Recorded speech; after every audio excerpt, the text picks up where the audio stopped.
छीटा जवानी के उड़े दहो, मनवा से मनवा के जुड़े दहो। छीटा जवानी के उड़े दहो, मनवा से मनवा के जुड़े दहो।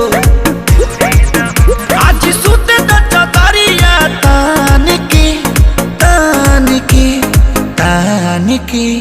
टूट जाए राजा जी, टूट जाए राजा जी पलंग सागवान के, टूट जाए राजा जी पलंग सागवान के।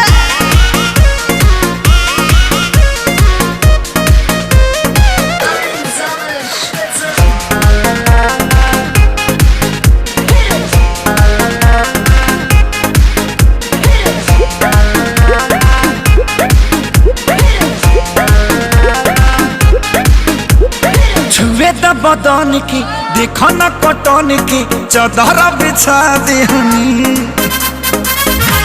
पलम जी मन पिघला देहनी, पलंग पर झुलुआ झुला देहनी। छुए द बदन के देखो न कटन के, चदर बिछा देहनी। पलम जी मन पिघला देहनी, पलंग पर झुलुआ झुला देहनी। परियार बाटे बेडिया फान के फान के फान के।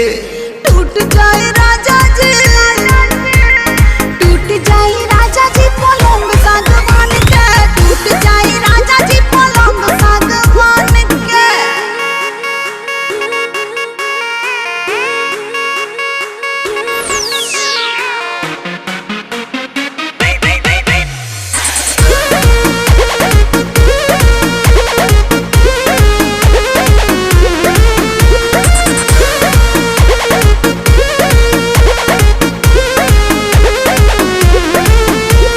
बने त बेसरमी देहिया में गरमी पैठे लागी हो। कमरिया ऐठे लागी हो, नस नस बैठे लागी हो।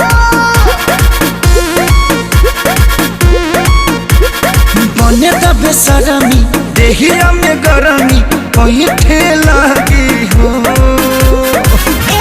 कमरिया ऐठे लागी हो, नस नस बैठे लागी हो। तू बहाना न बनावा सब जान के जान के जान के।